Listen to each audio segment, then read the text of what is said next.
Hi ಗೆಳೆಯರೆ, ನಿಮಗೆ CDL ಚಲುವ ಧ್ವನಿ ಲೋಕಕ್ಕೆ ಸ್ವಾಗತ. ಹಂಗೆ ಥಿಂಕ್ ಮಾಡಿ, ನಿಮ್ಮ ಪಕ್ಕದ ಮನೆಯಲ್ಲಿ ಒಬ್ಬ ಸೀರಿಯಲ್ ಕಿಲ್ಲರ್ ವಾಸ ಮಾಡ್ತಾವನೆ. ಆದ್ರೆ ನಿಮ್ಗೆ ಗೊತ್ತೇ ಇಲ್ಲ, ಅವನು ಪ್ರತಿ 10 ದಿನಕ್ಕೆ ಒಂದು ಕೊಲೆ ಮಾಡ್ತಾನೆ. ಮುಂದಿನ ಬಲಿ ಯಾರ್ ಗೊತ್ತಾ? ಇದೊಂಥರ ನಿಮ್ಮ ಪಕ್ಕದ ಮನೆಯವರನ್ನ ನೀವೇ ನಂಬಲಿಕ್ಕೆ 2 ಸಲ ಯೋಚನೆ ಮಾಡುವಂತಹ ಮೂವಿ. ಇದೊಂಥರ ಸಖತ್ ಥ್ರಿಲ್ ಅಂಡ್ ಸಸ್ಪೆನ್ಸ್ ಇರೋ ಕ್ರೈಮ್ ಥ್ರಿಲ್ಲರ್ ಮೂವಿ. ಹೆಸರು ಬಂದು ದ ನೈಬರ್ಸ್ ಅಂತ. ಈ ಮೂವಿನೇ ಯಾಕೆ ಸೆಲೆಕ್ಟ್ ಮಾಡಿದೆ ಅಂದ್ರೆ, ನಮ್ಮ ಒಬ್ಬ subscriber hard core actor Don Lee ನ ಫ್ಯಾನ್. ಸೊ ಅವರ ರಿಕ್ವೆಸ್ಟ್ ಮೇಲೆ ಡಾನ್ ಲೀ ಮೂವೀಸ್ ನ ನೋಡ್ತಾ ಇರ್ಬೇಕಾದ್ರೆ ಸಿಕ್ತು ನೋಡಿ ಮೂವಿ ಮಾತ್ರ ಚಿತ್ತಲ್ ಪತ್ತಲ್ ಆಗಿದೆ. ಸೊ ಕೊನೆವರೆಗೂ ನೋಡಿ ಮೂವಿ ಹೇಗೆ ಅನ್ಸ್ತು ಅಂತ ಕಮೆಂಟ್ ಮಾಡಿ, ಹಾಗೆ ಕೃಪೆ ತೋರಿಸಿ. ಯಾರೇನು ಸಬ್ಸ್ಕ್ರೈಬ್ ಮಾಡ್ಕೊಂಡಿಲ್ವೋ ಸಬ್ಸ್ಕ್ರೈಬ್ ಮಾಡ್ಕೊಂಡು ಮಾರಾಯ. ಮೂವಿಯ ಸ್ಟಾರ್ಟಿಂಗ್ ಸೀನ್ ಅಲ್ಲೇ ಸ್ಕೂಲ್ ಮುಗಿಸ್ಕೊಂಡು ಬರೋ ಒಂದು ಸ್ಕೂಲ್ ಹುಡುಗಿನ ತೋರಿಸ್ತಾರೆ. ಮೂವಿಲಿ ಇಬ್ರು ಸ್ಕೂಲ್ ಹುಡುಗಿರು ಬರೋದ್ರಿಂದ ಇವಳನ್ನ ನಾವು ಸೀನಿಯರ್ ಹುಡುಗಿ ಅಂತ ಕರೆಯೋಣ. ಸ್ಕೂಲ್ ಮುಗಿಸ್ಕೊಂಡು ಬರೋ ಮಕ್ಕಳನ್ನೆಲ್ಲ ಅವರ ಪೇರೆಂಟ್ಸ್ ಬಂದು ಪಿಕಪ್ ಮಾಡ್ತಾವ್ರೆ. ಬಟ್ ಈ ಹುಡುಗಿನ ಪಿಕಪ್ ಮಾಡ್ಲು ಯಾರು ಬಂದಿಲ್ಲ. ಆ ಹುಡುಗಿನೋ ಯಾರಿಗೋ ಕಾಲ್ ಮಾಡ್ತಾಳೆ, ಬಟ್ ಅವರು ಬರೋ ತರ ಕಾಣ್ತಾ ಇಲ್ಲ. ಸೊ ಪಿಕಪ್ ಮಾಡೋಕೆ ಬಂದ ಬೇರೆ ಪೇರೆಂಟ್ಸ್ ನೆಲ್ಲ ಫೀಲಿಂಗ್ ನಲ್ಲೇ ನೋಡ್ಕೊಂಡು ಆ ಸ್ಕೂಲ್ ಬಸ್ ಸ್ಟಾಪ್ ನಿಂದ ಬಸ್ ಹತ್ತಿ ಇವರ ಅಪಾರ್ಟ್ಮೆಂಟ್ ಇರೋ ಏರಿಯಾ ಬಸ್ ಸ್ಟಾಪ್ ಗೆ ಬಂದು ಇಳಿತಾಳೆ. ಇಲ್ಲಿಂದಾನು ಇವಳನ್ನ ಪಿಕಪ್ ಮಾಡ್ಲಿಕ್ಕೆ ಯಾರು ಕೂಡ ಬಂದಿಲ್ಲ. ಓಹೋ, ಇಲ್ಲಿಂದಾನು ಸಿಂಗಲ್ ಆಗಿ ಹೋಗ್ಬೇಕಾ? ಓಕೆ, ಪಾಲಿಗೆ ಬಂದಿದ್ದು ಪಂಚಾಮೃತ ಅಂತ ಸೀನಿಯರ್ ಹುಡುಗಿ ನಡೆದುಕೊಂಡು ಹೋಗ್ತಾ ಇದ್ರೆ ಇವಳ ಪಕ್ಕದಲ್ಲೇ ಒಂದು ಕಾರ್ ಬಂದು ನಿಲ್ಲುತ್ತೆ. ಮೇ ಬಿ ಕಾರ್ ನಲ್ಲಿ ಬಂದಿರೋರು ಈ ಹುಡುಗಿಗೆ ಗೊತ್ತಿರ್ಬೇಕು. ಸೊ ಆ ಹುಡುಗಿ ಕಾರ್ ನ ಹತ್ತಿ ಕುಂತ್ರೆ ನೆಕ್ಸ್ಟ್ ಹಂಗೆ ಕಾರಲ್ಲಿ ಹತ್ತಿದ ಸೀನಿಯರ್ ಹುಡುಗಿ ಮೈಯೆಲ್ಲ ಕೆಸರು ಮಾಡ್ಕೊಂಡು ಅವಳ ಮನೆಯೊಳಗೆ ಹೋಗ್ತಾಳೆ. ಆ ಟೈಮ್ ನಲ್ಲಿ ಇವರ ಅಮ್ಮ ತರಕಾರಿ ಕಟ್ ಮಾಡ್ತಾವಳೆ. ಇವರೇ ಈ ಮೂವಿಯ ಹೀರೋಯಿನ್. ಅಷ್ಟೊಂದು ಗಲೀಜ್ ಮಾಡ್ಕೊಂಡು ಮಗಳು ಒಳ ಬಂದ್ರೆ ಹೀರೋಯಿನ್ ಮಾತ್ರ ಅವಳನ್ನ ನೋಡಿ ಫುಲ್ ಭಯ ಪಡ್ತಾವಳೆ. ಆಗ ಹೀರೋಯಿನ್ ಹತ್ರ ಬಂದ ಆ ಹುಡುಗಿ, ಅಮ್ಮ ನಾನು ಮನೆಗೆ ಬಂದ್ಬಿಟ್ನಮ್ಮ, ರೂಮ್ ಹೋಗ್ತೀನಿ ಅಂತ ಕ್ಯಾಶುವಲ್ ಆಗಿ ಹೇಳಿ ಒಳ ಹೋದ್ರೆ, ಯಾಕೆ ಈ ಹೀರೋಯಿನ್ ಈ ಹುಡುಗಿನ ನೋಡಿ ಹೀಗೆ ಭಯ ಪಡ್ತಾವಳೆ ಅಂತ ನಾವು ನೋಡಿದ್ರೆ, ಇಲ್ಲೇ ನೋಡಿ ಫಸ್ಟ್ ಟ್ವಿಸ್ಟ್. ಟಿವಿ ನ್ಯೂಸ್ ಅಲ್ಲಿ ಈಗ ಮನೆಯೊಳಗೆ ಹೋದ್ಲಲ್ಲ ಸೀನಿಯರ್ ಹುಡುಗಿ, ಅವಳು 10 ದಿನಗಳ ಮುಂಚೆನೆ ಹೀರೋಗಿದ್ದಾಗಿ ಅವಳನ್ನ ಕೊಲೆ ಮಾಡಿದ ಕಿಲ್ಲರ್ ಬಾಡಿನ ರೆಡ್ ಕಲರ್ ಸೂಟ್ ಕೇಸ್ ನಲ್ಲಿಟ್ಟು ಅಪಾರ್ಟ್ಮೆಂಟ್ ನ ಪಕ್ಕದಲ್ಲೇ ಹಾಕಿದ್ದಾಗಿ ಪೊಲೀಸ್ ನವರು ಕಂಡುಹಿಡಿದವ್ರೆ. ಸೊ ಸತ್ತ ಹುಡುಗಿ ಡೈಲಿ ದೆವ್ವವಾಗಿ ಮನೆಗೆ ಬರ್ತಾ ಇದ್ರಿಂದ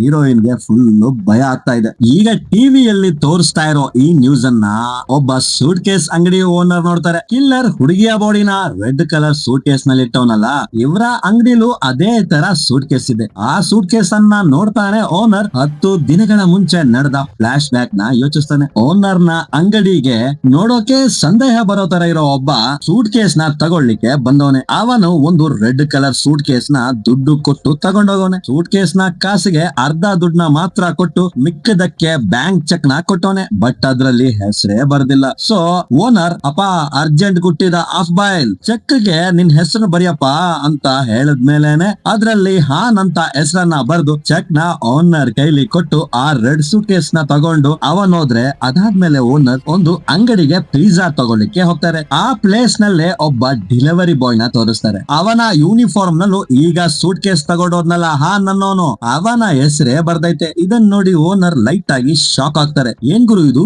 ನಮ್ಮ ಅಂಗಡಿಗೆ ಬಂದವನ ಹೆಸರು ಇವನ ಹೆಸರು ಒಂದೇ ತರ ಇದೆ ಅಂತ ಓನರ್ ಯೋಚಿಸ್ತಾ ಇದ್ರೆ, ಆ ಡೆಲಿವರಿ ಬಾಯ್ ಪಿಜ್ಜಾ ಡೆಲಿವರಿ ಮಾಡ್ಲಿಕ್ಕೆ ಹೋಗ್ತಾನೆ. ಆಕ್ಚುಲಿ ಇವನು ಫಸ್ಟ್ ಡೆಲಿವರಿ ಅಡ್ರೆಸ್ ಬಂದು ಈಗ ತಾನೇ ಓನರ್ ಹತ್ರ ಸೂಟ್ ಕೇಸ್ ತಗೊಂಡಲ್ಲ, ಅವನಿರುವ ಅಪಾರ್ಟ್ಮೆಂಟ್ ನಲ್ಲೇ ಅವನ ಫ್ಲಾಟ್ ಗೆನೆ ಪಿಜ್ಜಾ ಡೆಲಿವರಿ ಮಾಡಕ್ ಹೋಗ್ತಾವನೆ. ಇದುವರೆಗೂ ಆ ಆದ್ಮಿ 3 ಸಾರಿ ಪಿಜ್ಜಾನ ಆರ್ಡರ್ ಮಾಡೋನೆ. ಎಲ್ಲಾ ಟೈಮ್ ಅಲ್ಲೂ ಈ ಡೆಲಿವರಿ ಬಾಯ್ ಪಿಜ್ಜಾನ ಡೆಲಿವರಿ ಮಾಡೋನೆ. ಅದು ಕೂಡ 10 ದಿನಗಳ ಗ್ಯಾಪ್ ನಲ್ಲೇ ಒಂದೊಂದು ಆರ್ಡರ್ ಅವನು ಮಾಡೋನೆ. ಸೊ ಈಗ 3ನೇ ಸಾರಿ ಪಿಜ್ಜಾನ ಆರ್ಡರ್ ಮಾಡೋನೆ. ಅದನ್ನ ಈ ಡೆಲಿವರಿ ಬಾಯ್ ಕೊಡೋಕೆ ಬಂದಾಗ ಮನೆಯ ಬೇಸ್ಮೆಂಟ್ ನಲ್ಲಿ ವ್ಯತ್ಯಾಸವಾದ ಸೌಂಡ್ ಕೇಳುತ್ತೆ. ಆ ಸೌಂಡ್ ಕಡೆ ಡೆಲಿವರಿ ಬಾಯ್ ನೋಡ್ತಾ ಇದ್ರೆ, ಲೈ ಪಿಜ್ಜಾ ಕೊಡಕ್ ತಾನೇ ಬಂದೆ, ಕೊಟ್ಬಿಟ್ಟು ಕಾಸು ತಗೊಂಡು ಹೋಯ್ತಾ ಇರ್ಬೇಕು ಅಂತೇಳಿ ಅವನಿಗೆ ಕಾಸು ಕೊಟ್ಟು ಆ ಆದ್ಮಿ ಕಳಿಸ್ತಾನೆ. ಡೆಲಿವರಿ ಬಾಯ್ ಒಂಥರ ಅನುಮಾನದಲ್ಲೇ ಏನೋ ಸೌಂಡ್ ಕೇಳ್ತು ಏನೋ ಅಂತ ನೋಡೋದ್ರಲ್ಲಿ ಕಳಿಸ್ಬಿಟ್ನೆ ಅಂತ ಥಿಂಕ್ ಮಾಡ್ಕೊಂಡು ಅಲ್ಲಿಂದ ಹೋಗ್ತಾನೆ. ಈ ಡೆಲಿವರಿ ಬಾಯ್ ಹೋದ್ನ ಅಂತ ಬಾಗಿಲು ಪಕ್ಕದಲ್ಲಿ ನಿಂತು ನೋಡ್ದವನು, ಅವನು ಹೋದ್ಮೇಲೆ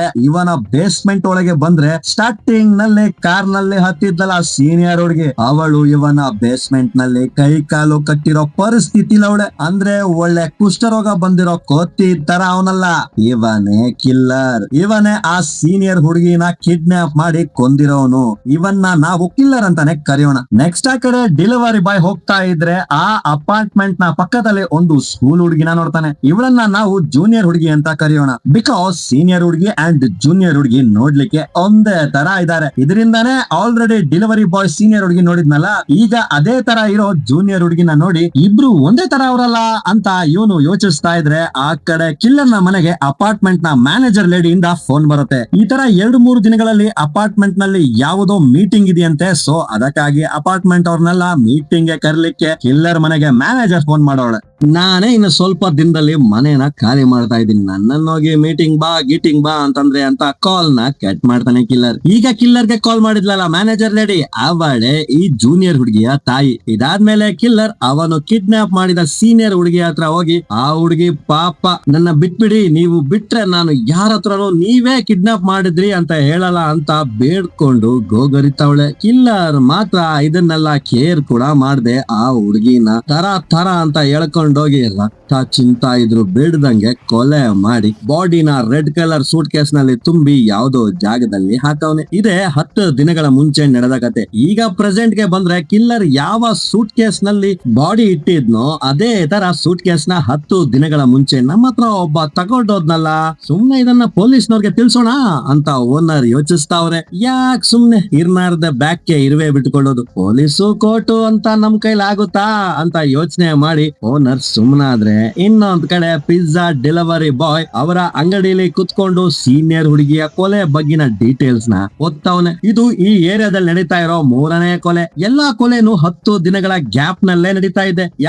ಯಾವ ಡೇಟ್ ನಲ್ಲಿ ಕೊಲೆಗಳು ನಡೀತಾ ಇತ್ತೋ ಕರೆಕ್ಟ್ ಆಗಿ ಆ ಡೇಟ್ ಗಳಲ್ಲೇ ಕಿಲ್ಲರ್ ಈ ಅಂಗಡಿಗೆ ಕಾಲ್ ಮಾಡಿ ಪಿಜ್ಜಾನ ಆರ್ಡರ್ ಮಾಡೋನೆ. ಒಂದ್ ವೇಳೆ ಕೊಲೆ ಮಾಡಿದ್ರೆ ಪಿಜ್ಜಾ ತಿನ್ಬೇಕು ಅನ್ನೋದು ಅವನ ಅಭ್ಯಾಸನೋ ಏನೋ. ಕಿಲ್ಲರ್ ನ ಮನೆಗೆ ಹೋದ ಡೆಲಿವರಿ ಬಾಯ್ಗೆ ಕಿಲ್ಲರ್ ನ ಮೇಲೆ ಸಂದೇಹ ಬಂತಲ್ಲ, ಜೊತೆಯಲ್ಲಿ ಅವನು ಪಿಜ್ಜಾ ಆರ್ಡರ್ ಮಾಡಿದ ಡೇಟ್ ನಲ್ಲೇ ಕೊಲೆಗಳು ನಡೆದಿರೋದು ಅಂತ ತಿಳಿದ ಮೇಲೆ ಇವನ ಸಂದೇಹ ಇನ್ನೂ ಸ್ಟ್ರಾಂಗ್ ಆದ್ರೆ, ಆ ಕಡೆ ಮನೆಯಲ್ಲಿದ್ದ ಹೀರೋಯಿನ್ ಟೇಬಲ್ ನ ಕೆಳಗೆ ಎಲ್ಲಿ ರೆಗ್ಯುಲರ್ ಆಗಿ ಬರೋ ಹುಡುಗಿಯ ದೆವ್ವ ಬಂದ್ಬಿಡುತ್ತೋ ಅನ್ನೋ ಭಯದಲ್ಲಿ ಅವತ್ತಿದ್ರೆ, ಆಗ ಮನೆಗೆ ಹೀರೋಯಿನ್ ನ ಹಸ್ಬೆಂಡ್ ಬರ್ತಾರೆ. ಹೇಳ್ಬೇಕು ಅಂದ್ರೆ ಇವರೇ ಆ ಸೀನಿಯರ್ ಹುಡುಗಿಯ ಒರಿಜಿನಲ್ ಅಪ್ಪ, ಇವರ second wife heroine. So senior ಹುಡುಗಿ ಪ್ರಕಾರ ಹೀರೋಯಿನ್ ಚಿಕ್ಕಮ್ಮ ಅಲ್ವಾ.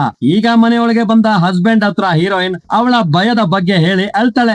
ಏನಮ್ಮ, ನಾನೇ ಮಗಳನ್ನ ಕಳ್ಕೊಂಡು ಮತ್ತೆ ಅವಳನ್ನ ಕಣಸಲ್ಲಾದ್ರೂ ಕಾಣಿಸ್ತಾಳ ಅಂತ ಅಲಿತಾ ಇದ್ದೀನಿ, ನೀನ್ ನೋಡಿದ್ರೆ ಡೈಲಿ ಅವಳು ಮನೆ ಒಳಗೆ ಬರ್ತಾಳೆ ಅಂತ ಹೇಳ್ತಾ ಇದೀಯಲ್ಲ, ಅದನ್ನ ನೋಡಿ ಭಯ ಆಗುತ್ತೆ ಅಂತ ಬೇರೆ ಹೇಳ್ತೀಯಲ್ಲ. ನಿಜ ಬಿಡು, ಏನಾದ್ರೂ ನೀನು ಚಿಕ್ಕಮ್ಮ ಅಲ್ವಾ, ನಿನ್ನ ಮಗಳು ಅನ್ಕೊಂಡಿದ್ರೆ ಭಯ ಪಡ್ತಾ ಇದ್ಯಾ, ಇದೆಲ್ಲ ನನ್ನ ಕರ್ಮ ಅಂತ ಹೀರೋಯಿನ್ ನ ಬೈದು ಹಸ್ಬೆಂಡ್ ಹೋಗ್ತಾರೆ. ಅದಾದ್ಮೇಲೆನೆ ಮನೆಯ ಡೈನಿಂಗ್ ಟೇಬಲ್ ನೋಡ್ಕೊಂಡು ಹೀರೋಯಿನ್ ಒಂದು ಸ್ಮಾಲ್ ಫ್ಲಾಶ್ ಬ್ಯಾಕ್ ನ ಯೋಚಿಸ್ತಾಳೆ. ಸೀನಿಯರ್ ಹುಡುಗಿಯ ಅಪ್ಪ ಹೀರೋಯಿನ್ ನ ಮದುವೆ ಆಗಿ ಬಂದ್ಬಿಡ್ತಾರೆ. ಅವರು ಹೇಳ್ದಂಗೆ ಹೀರೋಯಿನ್ ಏನು ಆ ಹುಡುಗಿನ ತನ್ನ ಮಗಳಾಗಿ ನೋಡೋದಿಲ್ಲ ಅಂದಿಲ್ಲ, ಇವಳಿಗೂ ಆ ಹುಡುಗಿನ ಮಗಳ ತರ ನೋಡ್ಕೋಬೇಕು ಅಂತ ಆಸೆ ಇತ್ತು. ಅವಳಿಗೂ ಇವರನ್ನ ಅಮ್ಮ ಅಂತ ಕರೆಯೋ ಆಸೆನೂ ಇತ್ತು. ಎಲ್ಲಾನು ಟಕ್ ಟಕ್ ಅಂತ ಆಗೋಗುತ್ತಾ, ಅದಕ್ಕಂತ ಟೈಮ್ ಬೇಕಲ್ಲ. ಸೊ ಈ ಗ್ಯಾಪ್ ನಲ್ಲೇ ಇವಳನ್ನ ಕ್ಲೋಸ್ ಆಗಿ ಮಾಡ್ಕೊಳ್ಳೋಣ ಅಂತ ಹೀರೋಯಿನ್ ಅನ್ಕೊಂಡಿದ್ಲು. ಆದ್ರೆ ಅಷ್ಟ್ರೊಳಗೆ ಹೀಗಾಗೋಯ್ತು. ಇದನ್ನೆಲ್ಲ ನೆನೆಸ್ಕೊಂಡು ಹೀರೋಯಿನ್ ಫೀಲ್ ಆದ್ರೆ, ಇದೆಲ್ಲ ಆದ್ಮೇಲೆನೆ ನಮ್ಮ ಬಾಸ್ ನ ಎಂಟ್ರಿ. ಇವರು ಇದೇ ಅಪಾರ್ಟ್ಮೆಂಟ್ ನಲ್ಲಿರೋ ಒಂದು ಫ್ಲಾಟ್ ನಲ್ಲೇ ಇದ್ದಾರೆ. ಮೊದಲೇ ಆಳು ನೋಡ್ಲಿಕ್ಕೆ rough and tough rugged rowdy ತರ ಇರೋದ್ರಿಂದ ಅಪಾರ್ಟ್ಮೆಂಟ್ ನಲ್ಲಿ ಯಾರಿಗೂ ಇರ್ಕಂಡ್ರೆ ಆಗೋದೇ ಇಲ್ಲ. ಇದಲ್ದೆ ಆ ಸೀನಿಯರ್ ಹುಡುಗಿ ತೀರೋದ್ರಲ್ಲ, ಫಸ್ಟ್ ಬಾಸ್ ಮೇಲೆ ಬೇಜಾನ್ ಗಲಾಟೆ ಕೇಸ್ಗಳಿವೆ. ಒಂದ್ ವೇಳೆ ಬಾಸೇ ಈ ಕೊಲೆನ ಮಾಡೋನೇನೋ ಅಂತ ಸಂದೇಹದಲ್ಲಿ ಅಪಾರ್ಟ್ಮೆಂಟ್ ನ ಎಂಟ್ರೆನ್ಸ್ ನಲ್ಲೇ ಬಾಸ್ ನ ಪೊಲೀಸ್ ನವರು ಲಾಕ್ ಮಾಡ್ತಾರೆ. ಆಮೇಲೆ ಕರ್ಕೊಂಡೋಗಿ ವಿಚಾರಿಸಿದಾಗ್ಲೇ ಕೊಲೆ ನಡೆದ ಸಮಯದಲ್ಲಿ ಬಾಸ್ ಬೇರೆ ಜಾಗದಲ್ಲಿ ಇರೋ ತರ ಸಾಕ್ಷಿ ಸಿಕ್ಕಿದ್ರಿಂದ ಸದ್ಯಕ್ಕೆ ಬಾಸ್ ನ DNA ಸ್ಯಾಂಪಲ್ ಮಾತ್ರ ತಗೊಂಡು ಬಾಸ್ ಗೆ ಪೊಲೀಸ್ ನವರು ವಾರ್ನಿಂಗ್ ಮಾಡಿ ಕಳಿಸ್ತಾರೆ. ಅಡ್ಡಡ್ಡ ಸ್ಟೇಷನ್ ನಿಂದ ಹೊರಟ ಬಾಸ್ ನೇರವಾಗಿ ಎಲ್ಲೋಗ್ತಾರೆ ಅಂತ ನೋಡಿದ್ರೆ, ಒಂದು ವೇರ್ ಹೌಸ್ ಹೋಗಿ ಅಲ್ಲಿ ಇವರು ಹಿಡಿದಿಟ್ಟಿರೋ ಒಬ್ಬನ ಹೊಡೆದು ಬೆಳೆದು ಶೇಪ್ ತೆಗಿತಾವ್ರೆ. ಒದೆ ತಿಂತಾ ಇರೋನು ಒಂದು ಶಾಕ್ ಕೊಡ್ತಾನೆ ನೋಡಿ. ಏನಪ್ಪಾ, 100 ಇರ್ಲಿ, ನಾನ್ ನಿಮ್ಮ ಅಮ್ಮನ ಸ್ವಂತ ಅಣ್ಣ ಅಲ್ವಾ, ಈ ಮಾವ ನಿನ್ನ ಹತ್ರ ಕಾಸ್ ತಗೊಂಡು ಬಿಟ್ಟ ಅನ್ನೋ ಒಂದೇ ಕಾರಣಕ್ಕೆ ಯಾರೋ ಬೇರೆಯವ್ರಿಗೆ ಹೊಡೆದಂಗೆ ಹೊಡಿತಾ ಇದೆಯಲ್ಲಪ್ಪ, ಇದೆಲ್ಲ ನ್ಯಾಯನಾ ಅಂತ ಮಾವ ಬೇಡ್ಕೊಂಡ್ರೆ, ಲೇ ಬಿಳಿಸ್ಕೊಂಡ ಬೆಂಡೆಕಾಯಿ, ಇಲ್ಲಿ ಮಾವ ಗೀವ ಅಂತ ಹೇಳಿ ತಪ್ಪಿಸ್ಕೊಳ್ಳೋಕೆ ನೋಡಿದ್ರೆ ತಲೆನೇ ಇರಲ್ಲ. ಆಮೇಲೆ ಯಾವ ಧೈರ್ಯದಲ್ಲಿ ನೀನ್ ನನ್ನ ಮಾವ ಅಂತ ಹೇಳ್ತೀಯ? ನಮ್ಮಮ್ಮ ನಿನ್ನ ತಂಗಿ ಸತ್ಲಲ್ಲ, ಆ ಸಾವಿಗೆ ಬಂದಿಯೇನೋ ನೀನು? ನೀನೆಲ್ಲಾ ಬಂಧಗಳ ಬಗ್ಗೆ ಮಾತಾಡ್ತೀಯಾ? ದುಡ್ಡು ಕೊಡೋ ದಾರಿ ನೋಡು ಅಂತ ಅವನಿಗೆ 2 ಬಿಟ್ಟು ಅಲ್ಲಿಂದ ಹೋದ ಬಾಸ್ ಸ್ಟ್ರೈಟ್ ಆಗಿ ಹೋಗಿ ಕಿಲ್ಲರ್ ನ ಬಾಗಿಲ್ನ ತಡ್ತಾನೆ. ಬಿಕಾಸ್ ಅಪಾರ್ಟ್ಮೆಂಟ್ ಅಲ್ಲಿ ಬಾಸ್ ಬಾಸ್ ಎಲ್ಲಿ ಕಾರ್ ನಿಲ್ಸ್ತಾ ಇದ್ರೋ ಆ ಜಾಗದಲ್ಲಿ ಕಿಲ್ಲರ್ ಅವನ ಕಾರ್ ನ ನಿಲ್ಸವನೆ. ಸೊ ಮನೆ ಬಾಗಿಲ್ನ ತಟ್ಟಿ, ಬುದ್ಧಿ ಇಲ್ವೇನೋ ನಿನಗೆ, ನನ್ನ ಪ್ಲೇಸ್ ನಲ್ಲಿ ಕಾರ್ ನಿಲ್ಸಿದ್ಯಲ್ಲ, ಹೋಗಿ ಕಾರ್ ತೆಗಿಯೋ ಅಂತ ಬೈದ್ರೆ ಕಿಲ್ಲರ್ ಕೂಡ ಕಾರ್ ತೆಗಿಲಿಕ್ಕೆ ಬರ್ತಾನೆ. ಆಗ ಅವನ ಕಾರ್ ಗ್ಲಾಸ್ ನಲ್ಲಿ ಯಾರೋ ಉಗ್ದಿರೋ ತರ ಇರೋದನ್ನ ನೋಡಿ ಬಾಸ್ ಸೇವ್ ಮಾಡಿರ್ಬೇಕು ಅಂತ ತಿಳ್ಕೊಂಡು ಕಾರಲ್ಲಿ ಕೂತ್ಕೊಂಡೆ ಬಾಸ್ ಅನ್ನ ಬೈಯೋ ತರ 2-3 ಲೂಸ್ ಟ್ಯಾಕ್ ನ ಮಾತಾಡ್ಬಿಡ್ತಾನೆ. ಅದನ್ನ ಕೇಳಿದ ಬಾಸ್ ಸುಮ್ನಿರ್ತಾರ, ಏನ್ ಹೇಳ್ದೆ ಅಂತ ಫುಲ್ ಗಾಂಡಲ್ಲಿ ಬಾಸ್ ಕಿಲ್ಲರ್ ಕಾರ್ ಹತ್ರ ಹೋಗ್ತಾ ಇದ್ರೆ ಇವರ ಬಾಡಿಲೆಲ್ಲ ಫುಲ್ ಟ್ಯಾಟೂಸ್ ಇದೆ. ಆಕ್ಚುಲಿ ಆ ಕಡೆ ಎಲ್ಲ ಈ ತರ ಟ್ಯಾಟೂಸ್ ಇದ್ರೆ ದೊಡ್ಡ ರೌಡಿ ಅಂತ. ಅಯ್ಯಯ್ಯೋ ಥಿಂಕ್ ಮಾಡ್ದೆ, ಟಂಗ್ ಸ್ಲಿಪ್ ಮಾಡ್ಬಿಟ್ನೆ ಅಂತ ಗಾಬರಿ ಆದ ಕಿಲ್ಲರ್ ಕಾರ್ ಒಳಗೆ ಕುಂತಿದ್ರೆ ಕಾರ್ ಪಕ್ಕದಲ್ಲೇ ಹೋದ ಬಾಸ್. ಫಸ್ಟ್ ಅವ್ರೇನ್ ಉಗ್ದಿರ್ಲಿಲ್ಲ, ಬಟ್ ಈ ಸಾರಿ ಬೇಕಂತಾನೆ ಕಿಲ್ಲರ್ ನ ಕಣ್ಣು ಮುಂದೆನೆ ಉಗಿದು, ನಾನೇ ಉಗ್ದೆ, ನಿನ್ ಕೈಲಿ ಏನ್ ಮಾಡಕ್ಕಾಗುತ್ತೆ, ಈ ತರ ಎಲ್ಲ ಆಡಿದ್ರೆ ಮರಿ ಬಾಡಿಲಿ ಜೀವಾನೇ ಇರಲ್ಲ ಅಂತ ಅವರ ಒರಿಜಿನಲ್ ಟೂನ್ ಅಲ್ಲಿ ಹೇಳಿದ್ರೆ, ಜಿ ಸಾರಿ ಜಿ, ಏನೋ ಮಿಸ್ ಆಗಿ ಹೇಳ್ಬಿಟ್ಟೆ ಅಂತ ಕಿಲ್ಲರ್ ಕಾರ್ ತಗೊಂಡು ಹೋಗ್ತಾನೆ. ಇದಾದ ನೆಕ್ಸ್ಟ್ ಅಪಾರ್ಟ್ಮೆಂಟ್ ನಲ್ಲಿ ಮೇಂಟೆನೆನ್ಸ್ ಕೆಲಸ ಮಾಡ್ತಾ ಇರೋ ತಾತ ಒಂದೊಂದೇ ಫ್ಲಾಟ್ ನಿಂದ ಬಂದ ವೇಸ್ಟೇಜ್ ಬ್ಯಾಗ್ ನೆಲ್ಲ ಚೆಕ್ ಮಾಡಿ ಫುಡ್ ವೇಸ್ಟೇಜ್ ಇದೆಯಾ ಅಂತ ನೋಡ್ತಾವ್ರೆ. ಬಿಕಾಸ್ ಅಪಾರ್ಟ್ಮೆಂಟ್ ನಲ್ಲಿರೋರು ಯಾರು ಫುಡ್ ವೇಸ್ಟ್ ನ ಮಾಡಬಾರ್ದು ಅನ್ನೋ ರೂಲ್ಸ್ ಇದೆ. ಈಗ ತಾತ ನೋಡ್ತಾ ಇರೋ ಒಂದು ವೇಸ್ಟೇಜ್ ಬ್ಯಾಗ್ ನಲ್ಲಿ ಅಳಸೋಗಿರೋ ಫುಡ್ ನ ವಾಸನೆ ಬರ್ತಾ ಇದೆ. ಸೊ ಆ ಕವರ್ ಯಾವ ಫ್ಲಾಟ್ ಅಂತ ಚೆಕ್ ಮಾಡಿ ಆ ಫ್ಲಾಟ್ ಅವ್ರಿಗೆ ಹೇಳಿ ಸ್ವಲ್ಪ ದುಡ್ಡು ಮಾಡ್ಕೊಳ್ಳೋ ಪ್ಲಾನ್ ನಲ್ಲಿ ಆ ಫುಡ್ ವೇಸ್ಟ್ ಕವರ್ ನ ತಗೊಂಡು ಅದ್ರ ಫ್ಲಾಟ್ ಗೆ ಹೋದ್ರೆ ಆ ಕಡೆ ತಾತ ವೇಸ್ಟ್ ನೆಲ್ಲ ಚೆಕ್ ಮಾಡ್ತಾ ಇದ್ದ ಚಿಕ್ಕ ಕಂಬಿನ ಅಲ್ಲಿಗೆ ಬಂದ ಒಂದು ಪಕ್ಷಿ ಆ ಕಂಬಿನ ಬಾಯಲ್ಲಿ ಎತ್ಕೊಂಡು ಹೋಗ್ತಾ ಇದೆ. ಯಾಕೆ ಅಂತ ನಮಗ್ ಗೊತ್ತಿಲ್ಲ. ಆ ವೇಸ್ಟೇಜ್ ಕವರ್ ತಗೊಂಡೋಗಿ ಯಾರ ಮನೆ ತರ್ತಾರೆ ಅಂತ ನೋಡಿದ್ರೆ ಅದು ಕಿಲ್ಲರ್ ನ ಮನೆ. ಹೋಗಿದ ತಕ್ಷಣ ಹೆದರ್ಸಿ ಕಾಸ್ ಕೀಳೋಕಾಗಲ್ಲ. ಸೊ ಏನ್ ಕವರ್ ಸರ್ ಇದು, ಇಷ್ಟು ಸ್ಮೆಲ್ ಹೊಡಿತಾ ಇದೆ, ಇಷ್ಟಕ್ಕೂ ಕವರ್ ನಲ್ಲಿ ಏನಿದೆ ಅಂತ ತಾತ ಪಟ್ ಅಂತ ಕವರ್ ನ ತೆಗೆದ್ರೆ ಒಳಗಿರೋದು ಕೊಲೆಯಾದ ಸೀನಿಯರ್ ಹುಡುಗಿಯ ಸ್ಕೂಲ್ ಯೂನಿಫಾರ್ಮ್. ಇದನ್ನ ತಾತ ನೋಡಿದ್ಮೇಲೆ ಕಿಲ್ಲರ್ ಹೆಂಗೆ ಸುಮ್ನೆ ಬಿಡ್ತಾನೆ, ತಕ್ಷಣ ಅವನ ಮನೆ ಬಾಗಿಲನ್ನ ಫುಲ್ಲು ತೆಗೆದು ಓಕೆ ಶಾಟ್, ತಾತ ಅಲ್ಲೇ ಸ್ಪಾಟ್ ಔಟ್. ಆ ಬಾಡಿನ ಕಿಲ್ಲರ್ ಅವನ ಮನೆಯೊಳಗೆ ಇಟ್ಕೊಂಡು ನೆಕ್ಸ್ಟ್ ಏನ್ ಮಾಡೋದು ಅಂತ ಯೋಚಿಸ್ತಾ ಇದ್ರೆ ಇನ್ನೊಂದ್ ಕಡೆ ಈ ಅಪಾರ್ಟ್ಮೆಂಟ್ ನ ಸೆಕ್ಯೂರಿಟಿನ ತೋರಿಸ್ತಾರೆ. ಕಿಲ್ಲರ್ ಇಂದ ಔಟ್ ಆದ ತಾತಂಗೆ ಸೆಕ್ಯೂರಿಟಿ ಮತ್ತೆ ಮತ್ತೆ ಕಾಲ್ ಮಾಡ್ತಾವ್ರೆ. ಅವರಲ್ಲಿ ಫೋನ್ ರಿಸೀವ್ ಮಾಡ್ತಾರೆ, ಅವ್ರು ಆಲ್ರೆಡಿ ಔಟ್ ಆಫ್ ಆರ್ಡರ್ ಆಗೋಗೋರಲ್ಲ. ಸೊ ಯಾಕೆ ಇವನು ಫೋನ್ ಎತ್ತಾ ಇಲ್ಲ ಅಂತ ಸೆಕ್ಯೂರಿಟಿ ಯೋಚಿಸ್ತಾ ಇರ್ಬೇಕಾದ್ರೆ ಅವನ ಹಿಂದೆ ಕುಂತಿರೋ ಕನ್ನಡಿ ಅವನು ಆಗಾಗ ಸೆಕ್ಯೂರಿಟಿನ ಕಿಂಡಲ್ ಮಾಡೋ ತರ ಮಾತಾಡ್ತಾವನೆ. ಇಲ್ಲಿ ಹಿಂಗೆ ನಡೀತಾ ಇದ್ರೆ ಆ ಕಡೆ ಹೀರೋಯಿನ್ ಯಾವಾಗಲ್ ತರಾನೇ ಸೀನಿಯರ್ ಹುಡುಗಿ ದೆವ್ವಕ್ಕೆ ಹೆದರಿ ಟೇಬಲ್ ಕೆಳಗೆ ಇದ್ರೆ ಆಗ ಸೀನಿಯರ್ ಹುಡುಗಿಯ ರೂಮ್ ಬಾಗಿಲನ್ನು ಆ ಹುಡುಗಿನೇ ತೆಗೆಯೋ ತರ ಹೀರೋಯಿನ್ ಗೆ ಆ ಹುಡುಗಿಯ ರೂಪ ಕಾಣ್ತಾ ಇದೆ. ಹಂಗೆ ಆ ಸೀನಿಯರ್ ಹುಡುಗಿ ಕಣ್ಣಿಗೆ ಕ್ಲೋಸ್ ಅಪ್ ನ ಕೊಟ್ಟು ಇವಳಂಗೆ ಕಿಲ್ಲರ್ ಹತ್ರ ಸಿಕ್ಲು ಅಂತ ಫ್ಲಾಶ್ ಬ್ಯಾಕ್ ನ ತೋರಿಸ್ತಾರೆ. ಈ ಹುಡುಗಿಯ ಫ್ಲಾಟ್ ಅಂಡ್ ಕಿಲ್ಲರ್ ನ ಫ್ಲಾಟ್ ಎದುರು ಬದ್ರಿಗೆ ಇರೋದ್ರಿಂದ ಕಾರ್ ನಲ್ಲಿ ಕಿಲ್ಲರ್ ನ ನೋಡಿ ಎದುರುಗಡೆ ಇರೋ ಅಂಕಲ್ಲೇ ಅಲ್ವಾ ಅಂತ ನಂಬಿ ಸೀನಿಯರ್ ಹುಡುಗಿ ಕಾರಲ್ಲಿ ಕುಂತವಳೆ. ಬಟ್ ಇದನ್ನೇ ತನಗೆ ಅನುಕೂಲ ಮಾಡ್ಕೊಂಡ ಕಿಲ್ಲರ್ ನನ್ನ ಮನೆ ಬಾಗಿಲು ತೆಗಿಲಿಕ್ಕೆ ಸ್ವಲ್ಪ ಹೆಲ್ಪ್ ಮಾಡಮ್ಮ ಅಂತ ಆ ಹುಡುಗಿನ ಡೈವರ್ಟ್ ಮಾಡಿ ಯಾರು ನೋಡ್ತಾ ಇಲ್ಲ ಅಂತ ಕನ್ಫರ್ಮ್ ಮಾಡ್ಕೊಂಡೆ ಅವಳ ಬಾಯಿ ಮುಚ್ಚಿ ಕಿಲ್ಲರ್ ಅವನ ಮನೆಯೊಳಗೆ ಎಳ್ಕೊಂಡವನೆ. ಕಿಲ್ಲರ್ ಹಿಡ್ಕೊಂಡು ಹೋಗ್ಬೇಕಾದ್ರೆ ಪಾಪ ಹುಡುಗಿ ನಮ್ಮಮ್ಮ ಬಾಗಿಲು ತೆಗೆದು ನೋಡ್ತಾಳ, ನನ್ನ ಕಾಪಾಡ್ತಾಳ ಅಂತ ಹುಡುಗಿ ಫುಲ್ಲು ಹಾಸ್ಯಲಿ ಎದುರು ನೋಡ್ತಾ ಇದ್ರೆ ಆ ತರ ಏನೂ ಆಗಲ್ಲ ಪಾಪ ಹುಡುಗಿ. ನೆಕ್ಸ್ಟ್ ಹಂಗೆ ಫ್ಲಾಶ್ ಬ್ಯಾಕ್ ನಿಂದ ಪ್ರೆಸೆಂಟ್ ಗೆ ಬಂದ್ರೆ ಕಿಲ್ಲರ್ ಯಾವಾಗ ಕೊಲೆ ಮಾಡಿದ್ರು ಪಿಜ್ಜಾ ಆರ್ಡರ್ ಮಾಡೋದು ಖಯಾಲಿ ಅಲ್ವಾ. ಈಗ ಹೆಂಗಿದ್ರು ತಾತನ್ನ ಕೊಲೆ ಮಾಡದ್ನಲ್ಲ, ಸೊ ಪಿಜ್ಜಾಗೋಸ್ಕರ ಅಂಗಡಿಗೆ ಕಾಲ್ ಮಾಡೋನೆ. ಡೆಲಿವರಿ ಬಾಯ್ ಪಿಜ್ಜಾನ ತಗೊಂಡು ಕಿಲ್ಲರ್ ನ ಮನೆಗೆ ಬಂದ್ರೆ ಆಲ್ರೆಡಿ ಕಿಲ್ಲರ್ ಮೇಲೆ ಇವನಿಗೆ ಸಂದೇಹ ಇದೆಯಲ್ಲ, ಏನಾದ್ರೂ ಕಂಡಿಡಿಯಕ್ಕಾಗುತ್ತಾ ಅಂತ ಡೆಲಿವರಿ ಬಾಯ್ ಟ್ರೈ ಮಾಡ್ತಾವನೆ. ಇವನು ಬೇರೆ ಏನೋ ಯೋಚನೆ ಮಾಡೋಕೆ ಮುಂಚೆನೆ ಕಿಲ್ಲರ್ ದುಡ್ಡು ಕೊಟ್ಟು ಕಳಿಸೋದ್ರಲ್ಲೇ ಅವನೇ. ಸೊ ಇವನು ಸರಿ ನಾನೇನೋ ತಪ್ಪಾಗಿ ತಿಳ್ಕೊಂಡಿರ್ಬೇಕು ಅನ್ಕೊಂಡು ಜಾಸ್ತಿ ತಲೆ ಕೆಡ್ಸ್ಕೊಳ್ದೆ ಡೆಲಿವರಿ ಬಾಯ್ ಹೋದ್ರೆ ನೆಕ್ಸ್ಟ್ ಕಿಲ್ಲರ್ ತಾತನ್ನ ಕೊಲೆ ಮಾಡಾಯ್ತಲ್ಲ, ಹೋದ್ ಸರಿ ಹಂಗೆ ಇವನ್ನ ಸೂಟ್ ಕೇಸ್ ನಲ್ಲೇ ಪಾರ್ಸಲ್ ಮಾಡ್ಲಿಕ್ಕೆ ಸೂಟ್ ಕೇಸ್ ನ ತಗೊಳ್ಲಿಕ್ಕೆ ಮತ್ತೆ ಅದೇ ಅಂಗಡಿಗೆ ಕಿಲ್ಲರ್ ಬಂದ್ರೆ ಓ ಮೈ ಗಾಡ್, ಈ ಕಿಟ್ ಬ್ಯಾಗ್ ಗೆ ಹುಟ್ಟಿದ ಕೇಡಿ ಮತ್ತೆ ಬಂದ ಅಂತ ಕಿಲ್ಲರ್ ನ ನೋಡಿ ಸ್ವಲ್ಪ ಗಾಬರಿ ಆದ ಓನರ್ ಹೋದ್ ಸರನೇ ಕಿಲ್ಲರ್ ನ ಹೆಸರು ಹಾನ್ ಅಂತ ತಿಳ್ಕೊಂಡಿದ್ರಲ್ಲ, ಈ ಸಾರಿ ಅದೇನಾ ಅವನ ಹೆಸರು ಅಂತ ಕನ್ಫರ್ಮ್ ಮಾಡ್ಲಿಕ್ಕೆ, ಬಿಕಾಸ್ ನಾಳೆ ಏನಾದ್ರೂ ಪೊಲೀಸ್ನವ್ರು ಕೇಳಿದ್ರೆ ಹೇಳ್ಬೇಕಲ್ಲ ಅಂತ ಥಿಂಕ್ ಮಾಡಿ ಕಾಲೇ ಬರ್ದಿರೋ ಫೋನ್ ನ ತಗೊಂಡು ಕಿವಿಲಿಟ್ಟು ಓನರ್ ಹಾ ಹೇಳಪ್ಪ ಹಾನ್ ಚೆನ್ನಾಗಿದ್ಯಾ ಅಂತ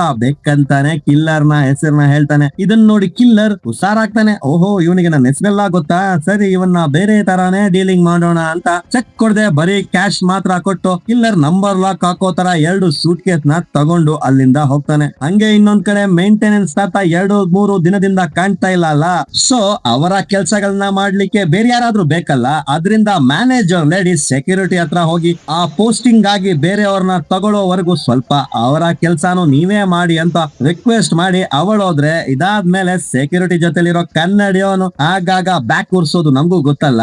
ಅವನೀಗ ಏನೋ ಬೆಳಗ್ಗೆ ಎಲ್ಲ ನೀನು ಕೆಲ್ಸಾನೇ ಮಾಡಲ್ಲ, ಸೋಂಬೇರಿ ತರ ಇರ್ತೀಯ, ಈಗ ನೋಡಿದ್ರೆ ನಿನಗೆ ಬೆಳಗ್ಗೆನೆ ಕೆಲ್ಸ ಮಾಡ್ಲಿಕ್ಕೆ ಹೇಳ್ತಾವ್ರೆ, ಏನ್ ಕತೆ ಅಂತ ಎಲ್ಲ ಕಿಂಡಲ್ ಮಾಡಿದ್ರೆ, ಒಂದು ವೇಳೆ ಸೆಕ್ಯೂರಿಟಿಗೆ ಕೋಟಿಗೊಬ್ಬ ರೇಂಜ್ ಅಲ್ಲಿ ಏನಾದ್ರು ಫ್ಲಾಶ್ ಬ್ಯಾಕ್ ಏನಾದ್ರು ಇದೆಯೋ ಅದೇನೋ ನಮಗ್ ಗೊತ್ತಿಲ್ಲ. ಇಲ್ಲಿ ಇವರು ಹಿಂಗೆ ಮಾತಾಡ್ತಾ ಇದ್ರೆ ಆ ಕಡೆ ಹೀರೋಯಿನ್ ಸರ್ವಿಸ್ಗೆ ಬಿಟ್ಟ ಅವಳ ಕಾರ್ನ ತಗೊಳ್ಳಿಕ್ಕೆ ಹೋಗ್ತಾಳೆ. ಸರ್ವಿಸ್ ಮಾಡಿದ ವರ್ಕ್ಶಾಪ್ ನವರು ನಿಮ್ಮ ಕಾರ್ ಒಳಗೆ ಇದು ಸಿಕ್ತು ಅಂತ ಒಂದು ಹೇರ್ ಬ್ಯಾಂಡ್ ನ ತೆಗೆದು ಹೀರೋಯಿನ್ ಹತ್ರ ಕೊಡ್ತಾರೆ. ಇದನ್ನ ಹೀರೋಯಿನ್ ನೋಡ್ತಾ ಇರ್ಬೇಕಾದ್ರೇನೆ ಇನ್ನೊಂದು ಫ್ಲಾಶ್ ಬ್ಯಾಕ್. ಒಂದಿನ ಸೀನಿಯರ್ ಹುಡುಗಿ ಅವಳ ಹೇರ್ ಬ್ಯಾಂಡ್ ಕಾಣ್ತಾ ಇಲ್ಲ ಅಂತ ಹೀರೋಯಿನ್ ಹತ್ರ ಕೇಳ್ತಾಳೆ. ಎಲ್ಲಾ ಕಡೆ ಹುಡುಕಿದ್ರು ಸಿಗ್ಲಿಲ್ಲ. ಸರಿ, ಹೇರ್ ಬ್ಯಾಂಡ್ ಅನ್ನ ಹೊಸದಾಗಿ ತಂದ್ಕೊಟ್ಟು ಅವಳ ಹತ್ರ ಕ್ಲೋಸ್ ಆಗೋಣ ಅಂತ ತಿಳ್ಕೊಂಡ ಹೀರೋಯಿನ್ ಅವತ್ತು ನೈಟ್ ಹುಡುಗಿಗೆ ಹೊಸ ಹೇರ್ ಬ್ಯಾಂಡ್ ನ ತಗೊಂಡು ಹುಡುಗಿನ ಸ್ಕೂಲಿಂದ ಪಿಕಪ್ ಮಾಡೋಕೆ ಕಾರ್ ನಲ್ಲಿ ಬರ್ತಾ ಇದ್ರೆ, ಬರೋ ದಾರಿಲಿ ಇವರ ಕಾರ್ಗೆ ಆಕ್ಸಿಡೆಂಟ್ ಆಗೋಗುತ್ತೆ. ಇದರಿಂದಾನೇ ಮಗಳನ್ನ ಕರ್ಕೊಂಡು ಹೋಗ್ಲಿಕ್ಕೆ ಹೀರೋಯಿನ್ಗೆ ಸ್ಕೂಲ್ಗೆ ಹೋಗೋಕೆ ಆಗ್ಲಿಲ್ಲ. ಈ ಗ್ಯಾಪ್ ನಲ್ಲೇ ಕಿಲ್ಲರ್ ಅವನ ಕೆಲ್ಸನ ತೋರಿಸೋ. ಮತ್ತೆ ಫ್ಲಾಶ್ ಬ್ಯಾಕ್ ನಿಂದ ಪ್ರೆಸೆಂಟ್ ಗೆ ಬಂದ್ರೆ, ಮನೆಯಲ್ಲಿರೋ ಕಿಲ್ಲರ್ ಸಾಯಿಸಿರೋ ತಾತನ್ನ ಒಂದು ಸೂಟ್ ಕೇಸ್ ನಲ್ಲಿ ಹಾಕಿ ಪಾರ್ಸಲ್ ಮಾಡ್ತಾನೆ. ಸೂಟ್ ಕೇಸ್ ಇನ್ನು ಓಪನ್ ನಲ್ಲೇ ಇದೆ. ಆ ಟೈಮ್ ಗೆ ಅಪಾರ್ಟ್ಮೆಂಟ್ ನ ಸೆಕ್ಯೂರಿಟಿ ಕಿಲ್ಲರ್ ಗೆ ಕಾಲ್ ಮಾಡಿ, ಏನ್ ಸರ್ ನಿಮ್ಮ ಫ್ಲಾಟ್ ನಲ್ಲಿ ಮಾತ್ರ ವಾಟರ್ ತುಂಬಾ ಖರ್ಚಾಗ್ತಾ ಇದೆಯಲ್ಲ, ಲೀಕೇಜ್ ಏನಾದ್ರು ಇದೆಯಾ ಅಂತ ವಿಚಾರಿಸಿದ್ರೆ, ಬಟ್ ಈ ಮಿಡಲ್ ಏಜ್ ಮೆಂಟಲ್ ಆ ತಾತನ ಕೊಲೆ ಮಾಡಿ ಆ ರಕ್ತನೆಲ್ಲ ತೊಳೆಯೋಕೆ ಆ ನೀರ್ನೆಲ್ಲ ಯೂಸ್ ಮಾಡಿರೋದು ಅಂತ ನಮಗೆ ಮಾತ್ರ ಗೊತ್ತಲ್ಲ. ಇದೇನು ತಿಳಿಯದ ಸೆಕ್ಯೂರಿಟಿ ಕಿಲ್ಲರ್ ಗೆ ಕಾಲ್ ನಲ್ಲಿ ಮಾತಾಡ್ತಾ ಇರ್ಬೇಕಾದ್ರೇನೆ ಕಿಲ್ಲರ್ ಮನೆಯ ಕಾಲಿಂಗ್ ಬೆಲ್ ನ ಯಾರೋ ಹೊಡಿತಾರೆ. ಸೊ ಮಾತಾಡ್ತಾ ಇದ್ದ ಫೋನ್ ನ ಹಂಗೆ ಕಟ್ ಮಾಡಿ ಟೇಬಲ್ ನಲ್ಲಿ ಫೋನ್ ಇಟ್ಟು ಮೇಲೆ ಯಾರು ಬಂದವ್ರೆ ಅಂತ ನೋಡೋಕೆ ಹೋದ್ರೆ, ಎಷ್ಟು ಗಂಚಿಲಿ ಇವನಿಗೆ ಮಾತಾಡ್ತಾ ಇದ್ರೇನೆ ಕಾಲ್ ಕಟ್ ಮಾಡ್ತೇನೆ ಅಂತ ಸೆಕ್ಯೂರಿಟಿ ಮತ್ತೆ ಕಿಲ್ಲರ್ ನ ಮೊಬೈಲ್ ಗೆ ಕಾಲ್ ಮಾಡ್ತಾ ಇದ್ರೆ ಮೊಬೈಲ್ ವೈಬ್ರೇಟ್ ಮೋಡ್ ನಲ್ಲಿ ಇದೆ. ಸೊ ಫೋನ್ ರಿಸೀವ್ ಮಾಡಿಲ್ಲ ಅಲ್ಲ, ಸೊ ವೈಬ್ರೇಟ್ ಮೋಡ್ ಅಲ್ಲಿ ಇದ್ದ ಮೊಬೈಲ್ ಸ್ವಲ್ಪನೇ ಜಾರಿ ತಾತನ ಬಾಡಿ ಇರೋ ಸೂಟ್ ಕೇಸ್ ಒಳಗೆ ಬಿದ್ದು ಲಾಕ್ ಆಗುತ್ತೆ. ಇದೇನು ತಿಳಿಯದ ಕಿಲ್ಲರ್ ಮೇಲೆ ಯಾರು ಬಂದವ್ರೆ ಅಂತ ನೋಡಿದ್ರೆ ಮ್ಯಾನೇಜರ್ ಲೇಡಿ ಬಂದವಳೆ. ಹೋದ್ಸಾರಿ ಕಿಲ್ಲರ್ ಜೊತೆ ಮೀಟಿಂಗ್ ಬಗ್ಗೆ ಮಾತಾಡಿದ್ಲಲ್ಲ, ಆ ಮೀಟಿಂಗ್ ಗೆ ಕರೀಲಿಕ್ಕೆ ಡೈರೆಕ್ಟ್ ಆಗಿ ಬಂದವಳೆ. ಅವಳಿಗೆ ಯಾವುದೇ ಸಂದೇಹ ಬರ್ದಿರೋ ತರ ಮ್ಯಾನೇಜರ್ ಲೇಡಿನ ಮಾತಾಡಿ ಕಳ್ಸಿದ್ಮೇಲೆ ಆ ಕಡೆ ಜೂನಿಯರ್ ಹುಡುಗಿ ಅಪಾರ್ಟ್ಮೆಂಟ್ ನ ಸುಮ್ನೆ ಸುತ್ತಬೇಕಾದ್ರೆ 11th ಬ್ಲಾಕ್ ನ ಮುಂದೆ ಒಂದು ಹಾಕೊಳ್ಳೋ ಕನ್ನಡಿ ಸಿಗುತ್ತೆ. ಕಳ್ಕೊಂಡವರು ಹೆಂಗ್ ಹುಡುಕ್ತಾರೆ ಅನ್ಕೊಂಡು ಸುಮ್ನೆ ಎತ್ಕೊಂಡೋಗಿ ಸೆಕ್ಯೂರಿಟಿ ಹತ್ರ ಕೊಡೋಣ, ಅದನ್ನ ತಲುಪಿಸೋ ಜಾಗಕ್ಕೆ ಅವರು ತಲುಪಿಸ್ತಾರೆ ಅಂತ ಜೂನಿಯರ್ ಹುಡುಗಿ ಕನ್ನಡಿ ತಗೊಂಡು ಪಾಕೆಟ್ ನಲ್ಲಿ ಇಟ್ಕೊಂಡು ನಡೆದುಕೊಂಡು ಬರ್ಬೇಕಾದ್ರೆ ಇವಳ ಎದುರಿಗೆ ಬಂದ ಹೀರೋಯಿನ್ ಇವಳನ್ನ ನೋಡಿ ಅಳ್ಳಾಡೋಗ್ತಾಳೆ. ಬಿಕಾಸ್ ಸೀನಿಯರ್ ಹುಡುಗಿ ಜೂನಿಯರ್ ಹುಡುಗಿ ನೋಡ್ಲಿಕ್ಕೆ ಒಂದೇ ತರ ಇದಾರಲ್ಲ, ಸತ್ತೋದ ನಮ್ಮ ಮಗಳೇ ಮತ್ತೆ ಬಂದವಳೆ ಅಂತ ತಿಳ್ಕೊಂಡು ಅವಳನ್ನ ನೋಡಿ ಹೀರೋಯಿನ್ ಗಾಬರಿ ಆದ್ರೆ ಕೂಡಲೇ ಹೋಗಿ ಅವರಿಗೆ ಸಮಾಧಾನ ಮಾಡಿ ಹೀರೋಯಿನ್ ನ ಮನೆವರೆಗೂ ಜೂನಿಯರ್ ಹುಡುಗಿ ಕರ್ಕೊಂಡ್ ಬಂದು ಬಿಡ್ತಾಳೆ. ಹಂಗೆ ಹೀರೋಯಿನ್ ನ ಮನೆಗೆ ಹೋಗ್ಬೇಕಾದ್ರೆ ಎದುರುಗೇನೆ ತಾನೆ ಕಿಲ್ಲರ್ ನ ಮನೆ. ಅವನು ಕ್ಯಾಶುವಲ್ ಆಗಿ ಹೊರ ಬಂದ್ರೆ ಇವರಿಬ್ರು ನಡ್ಕೊಂಡ್ ಬರೋದನ್ನ ನೋಡಿ ಅವನು ಒಂಥರ ಗಾಬರಿ ಆಗ್ತಾನೆ. ಆಕ್ಚುಲಿ ಅವನಿಗೆ ಈ ಜೂನಿಯರ್ ಹುಡುಗಿನ ನೋಡಿ ನಾವು ಕೊಂದ ಸೀನಿಯರ್ ಹುಡುಗಿ ತರಾನೇ ಇದ್ದಾಳಲ್ಲ ಅನ್ನೋ ಕನ್ಫ್ಯೂಷನ್ ನಲ್ಲಿ ಹೊರಗೋದವನು ಮತ್ತೆ ಮನೆಯೊಳಗೆ ಬಂದು ಬಾಗಿಲು ಹಾಕಿ ಸ್ವಲ್ಪ ಟೈಮ್ ಆದ್ಮೇಲೆ ಸಿಂಪಲ್ ಆಗಿ ಬಾಗಿಲು ತೆಗೆದು ಸಂಧಿಯಿಂದ ಹೊರಗೆ ಯಾರಿದ್ದಾರೆ ಅಂತ ನೋಡಿದ್ಮೇಲೆನೆ ಅವನಿಗೆ ತಿಳಿಯೋದು ನಾವು ಕೊಲೆ ಮಾಡಿರೋದು ಬೇರೆ ಹುಡುಗಿನ, ಬಂದಿರೋದು ಬೇರೆ ಹುಡುಗಿ ಅಂತ. ಬಟ್ ಕಿಲ್ಲರ್ ಹಿಂಗೆ ಬಾಗಿಲು ಸಂಧಿಯಿಂದ ನೋಡೋದನ್ನ ಹೀರೋಯಿನ್ ನೋಟ್ ಮಾಡ್ತಾಳೆ. ಒಳ್ಳೆ ಬೇಲಿ ಸಂಧಿಲಿ ಸುತ್ತಾಡೋ ಓತಿ ಕ್ಯಾತ ತರ ಇಟ್ಕೊಂಡು ಇವನ್ ಯಾಕೆ ಎಲ್ಲ ಅಬ್ಸರ್ವ್ ಮಾಡ್ತಾವನೆ ಅಂತ ಹೀರೋಯಿನ್ ಥಿಂಕ್ ಮಾಡ್ತಾ ಇದ್ರೆ, ಆ ಕಡೆ ಹೀರೋಯಿನ್ ನ ಮನೇಲಿ ಬಿಟ್ಟು ಜೂನಿಯರ್ ಹುಡುಗಿ ಅವಳಿಗೆ ಸಿಕ್ಕ ಕನ್ನಡಿನ ಸೆಕ್ಯೂರಿಟಿ ಹತ್ರ ಕೊಟ್ಟು 11th ಬ್ಲಾಕ್ ನ ಆಪೋಸಿಟ್ ನಲ್ಲಿ ಇದು ಸಿಕ್ತು, ಯಾರ್ದೋ ಅವ್ರಿಗೆ ಕೊಡಿ ಅಂತೇಳಿ ಅವಳೋದ್ರೆ ಕನ್ನಡಿನ ಸೆಕ್ಯೂರಿಟಿ ಫುಲ್ ಆಗಿ ಗಮನಿಸ್ತಾನೆ. ಸೊ ಆಗ್ಲೇ ಅವನಿಗೆ ಸ್ಟ್ರೈಕ್ ಆಗೋದು ಕಾಣೆಯಾದ ಆ ತಾತನ ಕನ್ನಡಿ ಅಂತ. 11th ಬ್ಲಾಕ್ ಮುಂದೆ ಕನ್ನಡಿ ಸಿಕ್ತು ಅಂತ ಜೂನಿಯರ್ ಹುಡುಗಿ ಹೇಳಿದ್ಲಲ್ಲ, ಅದೇ ಬ್ಲಾಕ್ ನಲ್ಲೇ ಕಿಲ್ಲರ್ ನ ಮನೆ ಇರೋದು. ಇನ್ನೂ ಸುಮಾರು ಜನರ ಮನೆ ಇದೆ ಆ ಫ್ಲೋರ್ ನಲ್ಲಿ. ಬಟ್ ಹೆಂಗೆ ಕಂಡಿಡಿಯೋದು ಅಂತ ತಿಳಿದ ಸೆಕ್ಯೂರಿಟಿ ಕಿಲ್ಲರ್ ನ ಮನೆಗೆ ವಾಟರ್ ಲೀಕೇಜ್ ನ ಚೆಕ್ ಮಾಡ್ಲಿಕ್ಕೆ ಹೋಗ್ತಾನೆ. ಅವನು ಇವರನ್ನ ಮನೆ ಒಳಗೆ ಬಿಡದಂಗೆ ಏನೇನೋ ಹೇಳ್ ನೋಡ್ತಾನೆ. ಬಟ್ ಒಳಗೆ ಬರ್ತೀನಿ ಅನ್ನೋ ಹಠದಲ್ಲಿದ್ದ ಸೆಕ್ಯೂರಿಟಿ ಬೇಸ್ಮೆಂಟ್ ನಲ್ಲಿರೋ ಬಾತ್ರೂಮ್ ನ ಲೀಕೇಜ್ ಚೆಕ್ ಮಾಡ್ತಾ ಇದ್ರೆ ಅಲ್ಲೇ ಅವನಿಗೊಂದು ಶಾಕ್ ಆಗುತ್ತೆ. ವಾಶ್ ಬೇಸಿನ್ ನ ಪಕ್ಕದಲ್ಲಿ ರಕ್ತ ಸಿಕ್ತ ಕೂದಲು, ಹಂಗೆ ಗೋಡೆಯಲ್ಲೆಲ್ಲ ರಕ್ತದ ಕಲೆಗಳಿರೋದನ್ನ ಸೆಕ್ಯೂರಿಟಿ ನೋಡಿದ್ಮೇಲೆ ನಾನೀಗ ರಿಯಾಕ್ಟ್ ಏನಾದ್ರು ಮಾಡಿದ್ರೆ ಏನಾದ್ರು ಪ್ರಾಬ್ಲಮ್ ಆಗ್ಬಹುದು ಆಗಬಹುದು. ಸೊ ಏನ್ ಮಾಡ್ಬೇಕು ಅಂತ ತಿಳಿದೆ ಸುಮ್ನೆ ಒಂದು ಸೇಫ್ಟಿಗೆ ಸೆಕ್ಯೂರಿಟಿ ಬ್ಯಾಗ್ ನಿಂದ ಸ್ಪ್ಯಾನರ್ ನ ತೆಗಿತಾನೆ. ಸೇಮ್ ಟೈಮ್ ಗೆ ಸೆಕ್ಯೂರಿಟಿನ ಮುಗ್ಸೋಕೆ ಸುತ್ತಿ ಹಿಡ್ಕೊಂಡು ಕಿಲ್ಲರ್ ಹಿಂದೆ ಬಂದ್ರೆ, ಬಟ್ ಆಲ್ರೆಡಿ ಸೆಕ್ಯೂರಿಟಿ ಸ್ಪ್ಯಾನರ್ ನ ತಗೊಂಡವ್ರೆ. ಆ ದೊಡ್ಡ ಸ್ಪ್ಯಾನರ್ ನ ನೋಡಿ ಕಿಲ್ಲರ್ ಐಟಮ್ ಬಡಾ ಹೈ ಅನ್ಕೊಂಡು ಈ ಸಾರಿಗೆ ಸೆಕ್ಯೂರಿಟಿನ ಬಿಟ್ಟು ಕಳಿಸ್ತಾನೆ. ಮನೆ ಬಿಟ್ಟು ಹೊರಗೆ ಬಂದ ಸೆಕ್ಯೂರಿಟಿಗೆ ಫುಲ್ ಆಗಿ ಎಲ್ಲ ಅರ್ಥ ಆಗೋಗುತ್ತೆ. ಈ ಬ್ಲಾಕ್ ನಲ್ಲೇ ತಾತನ ಕನ್ನಡಿ ಸಿಕ್ಕಿರೋದು. ಕಿಲ್ಲರ್ ನ ಮನೆಯಲ್ಲಿ ರಕ್ತದ ಕಲೆಗಳಿವೆ. ಸೊ ತಾತ ಮಾತ್ರ ಅಲ್ದೆ ಇದಕ್ಕಿನ್ನ ಮುಂಚೆ ಸತ್ತ ಸೀನಿಯರ್ ಹುಡುಗಿನೂ ಇವನೇ ಕೊಲೆ ಮಾಡಿದ್ದಾನೆ ಅಂತ ಸೆಕ್ಯೂರಿಟಿ ಗೆಸ್ ಮಾಡಿದ್ರೆ, ಇನ್ನೊಂದ್ ಕಡೆ ಕಿಲ್ಲರ್ ಈ ಅಪಾರ್ಟ್ಮೆಂಟ್ ನಲ್ಲಿದ್ರೆ ಯಾರಾದ್ರೂ ಬಂದು ರೋದ್ನೆ ಕೊಡ್ತಾರೆ. ಸುಮ್ನೆ ಊರನ್ನ ಖಾಲಿ ಮಾಡಿ ಹೋಗ್ಬೇಕು ಅನ್ಕೊಂಡು ಬೇರೆ ಊರಲ್ಲಿ ಕೆಲ್ಸನ ರೆಡಿ ಮಾಡ್ಲಿಕ್ಕೆ ಯಾರನ್ನೋ ಮೀಟ್ ಮಾಡಕ್ ಹೋದಾಗ್ಲೇ ಅವನಿಗೆ ತಿಳಿಯೋದು ಇವನ ಹತ್ರ ಇದ್ದ 2 ಫೋನ್ಗಳಲ್ಲಿ ಒಂದು ಮಿಸ್ಸಿಂಗ್ ಅಂತ. ಸೊ ಧಡ ಬುಡ ಅಂತ ಮನೆಗೆ ಬಂದು ಆ ಮೊಬೈಲ್ ಗೆ ಕಾಲ್ ಮಾಡಿದ್ರೆ ಮೊಬೈಲ್ ಸೂಟ್ ಕೇಸ್ ಒಳಗಿಂದ ರಿಂಗ್ ಆಗ್ತಾ ಇದೆ. ಬಟ್ ಸೂಟ್ ಕೇಸ್ ಲಾಕ್ ಆಗಿದೆ. ಬಟ್ ಸಾಹೇಬ್ರು ಅದಕ್ಕೇನು ಲಾಕ್ ನಂಬರ್ ರೇಟ್ ಇಲ್ಲ. ಸೊ ಈಗ ಇದ್ರ ಲಾಕ್ ನ ನಂಬರ್ ಆ ಅಂಗಡಿಯವನಿಗೆ ಮಾತ್ರ ಗೊತ್ತು. ಆ ನಂಬರ್ ನ ಓನರ್ ಹತ್ರನೇ ಕೇಳೋಣ ಅಂತ ನಿರ್ಧಾರ ಮಾಡಿದ ಕಿಲ್ಲರ್ಗೆ ಇನ್ನೊಂದು ಐಡಿಯಾ ಬರುತ್ತೆ. ಅವನಿಗೆ ಬೇರೆ ಆಲ್ರೆಡಿ ನನ್ನ ಹೆಸರು ತಿಳಿಯಿತು. ಅವನನ್ನ ಹಂಗೆ ಬಿಟ್ಟು ಹೋದ್ರೆ ನಮ್ಗೂ ಡೇಂಜರ್. ಅದು ಅಲ್ದೆ ನಾನು ಎಷ್ಟು ಕೊಲೆ ಅಂತ ಮಾಡ್ಲಿ, ಆಗ್ಲೇ ಪ್ರಾಬ್ಲಮ್ಸ್ ಎಲ್ಲ ಸ್ಟಾರ್ಟ್ ಆಗಿದೆ. ಸೊ ಇದನ್ನ ಬೇರೆ ರೀತಿಲಿ ಡೀಲ್ ಮಾಡೋಣ ಅಂತ ನೇರ ಬಾಸ್ ನ ಕಾರ್ ಪಕ್ಕದಲ್ಲೋದ ಕಿಲ್ಲರ್, ಬಾಸ್ ಫೈನಾನ್ಸ್ ಕೊಡೋ ಕೆಲಸ ಮಾಡ್ತಾವ್ರಲ್ಲ ಅವರ ಕಾರ್ ನ ಮೇಲೆ any financial problems contact me ಅಂತ ನಂಬರ್ ಹಾಕೊಂಡವ್ರೆ. ಅದರಿಂದ ಬಾಸ್ ನ ನಂಬರ್ ತಗೊಂಡ ಕಿಲ್ಲರ್ ಓನರ್ ನ ಅಂಗಡಿಗೆ ಹೋಗಿ ಇವರ ಹತ್ರ ಲಾಕ್ ನಂಬರ್ ಕೇಳೋ ತರ ಮಾತಾಡಿ, ನಿಮ್ಮ ಫೋನ್ ಕೊಡ್ತೀರಾ, ನನ್ನ ಫೋನ್ ಅಲ್ಲಿ ಚಾರ್ಜೇ ಇಲ್ಲ, ಕಾಲ್ ಮಾಡಿ ಕೊಡ್ತೀನಿ ಅಂತ ಓನರ್ ನ ಮೊಬೈಲ್ ತಗೊಂಡು ಕಿಲ್ಲರ್ ಅವರ ಮೊಬೈಲ್ ಇಂದ ಬಾಸ್ ನ ನಂಬರ್ ಗೆ ಮಿಸ್ಡ್ ಕಾಲ್ ಕೊಟ್ಟು, ಸರಿ ಸರ್ ಅವರ ಫೋನ್ ತೆಗಿತಾ ಇಲ್ಲ ಅಂತ ಫೋನ್ ನ ಕೊಟ್ಟು ಇವನು ಹೋಗ್ತಾನೆ. ಹಂಗೆ ಇನ್ನೊಂದ್ ಕಡೆ ಹೀರೋಯಿನ್ ಮನೆಯಲ್ಲಿ ತರಕಾರಿ ಕಟ್ ಮಾಡ್ತಾ ಇದ್ರೆ ಯಾವಾಗಲ್ ತರ ಸೀನಿಯರ್ ಹುಡುಗಿ ಆತ್ಮ ಮನೆಯೊಳಗೆ ಬರೋ ತರ ನೋಡ್ತಾಳೆ. ಆದ್ರೆ ಮೊದಲ ತರ ಭಯ ಪಡದೆ ಅವಳು ನನ್ನ ಮಗಳೇ ಅಲ್ವಾ, ನಾನ್ ಯಾಕೆ ಭಯ ಪಡ್ಬೇಕು ಅಂತ ಫುಲ್ ಧೈರ್ಯದಲ್ಲಿ ಬಂದ ಹುಡುಗಿ ಹತ್ರನೇ, ನನ್ನ ದಯವಿಟ್ಟು ಕ್ಷಮಿಸಮ್ಮ, ಅವತ್ತು ನಿನ್ನ ಕರ್ಕೊಂಡು ಹೋಗ್ಲಿಕ್ಕೆ ಬರ್ಬೇಕಿತ್ತು ಆದ್ರೆ ನಾನವತ್ತು ಬರೋ ಪರಿಸ್ಥಿತಿಲಿಲ್ಲ ಅಂತ ಆ ಹುಡುಗಿನ ಹಿಡ್ಕೊಂಡು ಹೀರೋಯಿನ್ ಆ ಆತ್ಮ ಹತ್ರನೇ ಹತ್ತು ತನ್ನ ತಪ್ಪನ್ನ ಹೇಳ್ಕೋತಾಳೆ. ಈ ಕಡೆ ನೋಡಿದ್ರೆ ನೈಟ್ ಟೈಮ್ ಅಲ್ಲಿ ಜೂನಿಯರ್ ಹುಡುಗಿ ಸ್ಕೂಲ್ ಮುಗಿಸ್ಕೊಂಡು ಅಪಾರ್ಟ್ಮೆಂಟ್ ನ ಬಸ್ ಸ್ಟಾಪ್ ಗೆ ಬಂದು ಇಳಿದ್ರೆ ಅವರ ಅಮ್ಮನೇ ಅವಳನ್ನ ಕರ್ಕೊಂಡು ಹೋಗ್ತಾರೆ. ಇದನ್ನ ಕಿಲ್ಲರ್ ಸ್ವಲ್ಪ ದೂರದಿಂದ ಕಾರ್ ನಲ್ಲಿ ಕುಂತು ವಾಚ್ ಮಾಡ್ತಾವನೆ. ಅವನ ನೋಟದಲ್ಲೇ ತಿಳಿಯುತ್ತೆ ಇವನು ಜೂನಿಯರ್ ಹುಡುಗಿ ಮೇಲೆ ಕಣ್ಣಿಟ್ಟವನೆ ಅಂತ. ಜೊತೆಲಿ ಅವರಮ್ಮ ಇರೋದ್ರಿಂದ ಏನು ಮಾಡಕ್ಕಾಗಲ್ಲ.